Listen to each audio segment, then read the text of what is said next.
Hello there, my name is MooingCat and welcome back to a quick update for my 2023 summer event guide, specifically regarding the treasure maps and likelihood of getting cartographers' houses. Now before I start, just quickly want to apologize for my voice. I'm recovering from a slight cold, so yeah, nothing too serious, but that's why my voice is a bit different. I was starting to get some reports of the cartographer's house not being available as often as before. So I did some investigating earlier today, and based on my testing, that definitely seems to be the case. It seems like now you have less than a 1/3 chance of getting the cartographer's house each selection. So how does that work? Well, during my investigation, I think I figured out how the reward pools work. So the way they work is that there are 10 slots of rewards in each pool, and each of these slots can contain one of a couple of different rewards. So in slot 1, you can get either Cartographer's House, Golden Buccaneer Fragments, or Golden Governor's Villa, so you have a typo there, fragments. In slot 2, you can get one of the new 300% Pirate Boosts. In slot 3, either 5 key parts or 70 doubloons. In slot 4, a finish special production or finish all special production. In slot 5, renovation kit or one-up kit. In slot 6, you can get the epic summer kit or the Buccaneer's hideout selection kit. In slot 7, 100% chance of getting trading post, which is interesting. In slot 8, 100% 100 forge points or special resources, or special goods. Slot 9, units. And slot 10, either a little wishing well, or a wishing well shrink kit. So what that means is that there's probably a 1/3 chance of getting the cartographer's house each time. However, there were some weird stuff as well when I tested. Twice out of 20 or so selections, the reward in slot 1 was swapped out with 100 forge points.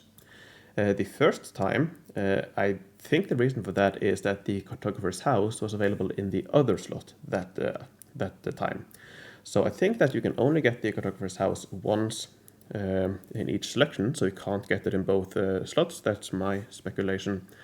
And the other time, I'm honestly not quite sure why, because neither of the cartographer's house wasn't available in the other slot, so I don't know why the 100 forge points reward was there.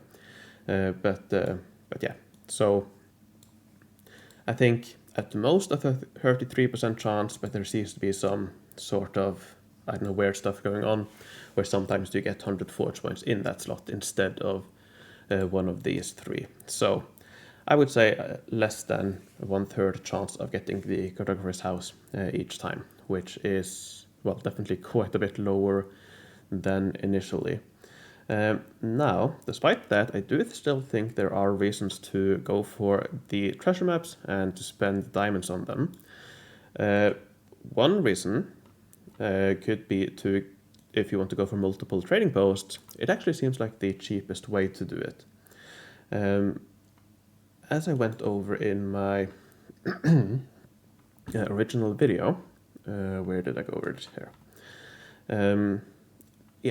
So to swap out the rewards to get the one you want, you have to spend up to 644 diamonds. So you can swap up to 9 times, and each time the pool of rewards shrink, so eventually you will get to the trading post selection kit.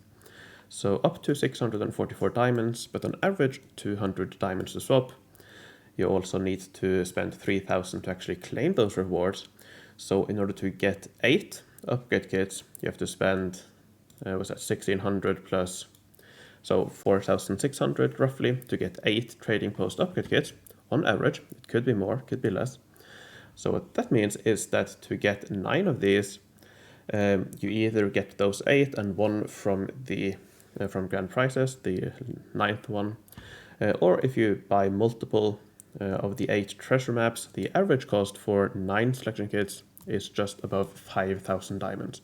So that's definitely lower than if you go for grand prizes. So I think perhaps my recommendation, if you want to get multiple trading posts, the main building, is to go for the treasure map. You can then get 8 selection kits there, and then probably I would also spend a little bit on doubloons to get the 9th kit from grand prizes. So that's definitely one interesting way to spend for the treasure maps. Now, if you also want the Cartographer's House, what you can do then is that whenever that is available, which is probably now closer to 2 or 3 times per 8 rewards, then you can go for that. But all the other times, you can go for the trading post. Or if you want the Buccaneer's Hideout, you could go for that when that is available. And the Buccaneer's Hideout is available around half the time, the other half the time the Epic Summer Kit. So if you want both of these, you have the Governor's Villa here, for example. You can go for either of those when the Cartographer's House is not available. Or, for example, you have the Wishing Well. So even if you can't get as many Cartographers anymore, I do still think it's a good way to spend diamonds if you want to spend diamonds. So again, say if you get it 2 or 3 times out of those 8, then the other times you could go for the trading post, Buccaneer's Hideout, whatever you are interested in. So you can find the updated here, list here on in our written guide. Here you have the different rewards in the different slots. And yeah, so still a lot of good rewards out of these options. The boost items here, for example, the sell to the antique dealer, some doubloons, that's definitely nice. 70 doubloons, that's worth around 700 diamonds. So yeah, actually, doubloons might be a good one to go for when the Cartographers isn't available. Because, well, at most you're spending 644 to get the doubloons plus some diamonds. So I guess perhaps not, but on average, you will get more doubloons if you go for this than if you buy doubloons with diamonds. So there are a lot of different options here if you don't get the Cartographer's House. So it might still be worth going for the same strategy I mentioned in my original video, where you swap out prices until you get the one you want. So just wanted to make this quick update. And yeah, I guess I should also thank my patrons before I end. So I would like to thank Homestar, Lorden, Kim Kelly, Rolf8, Dan Sumnad, Chanti, Tekete, Dark Matter, Mylia, 0K, Eric B, Hugo Count One Count, Truth the Generous, Susan Weiss, Rocco, Spark No Remorse, Mirthan Embrace, Atomic, Drowsy Avenger, Ashborn, Arkler, Nova, Jibber, Ninja Ellen, Whiskey Meister, Henrik de Klaper, Mattia, Nadarel, Mike, Obscure the Obsessed, Ruth, Karen, Flaus Belisarius, Dennis, Stampe, and Podger. Thanks a lot for your support, thanks for watching, take care, and I will see you in the future.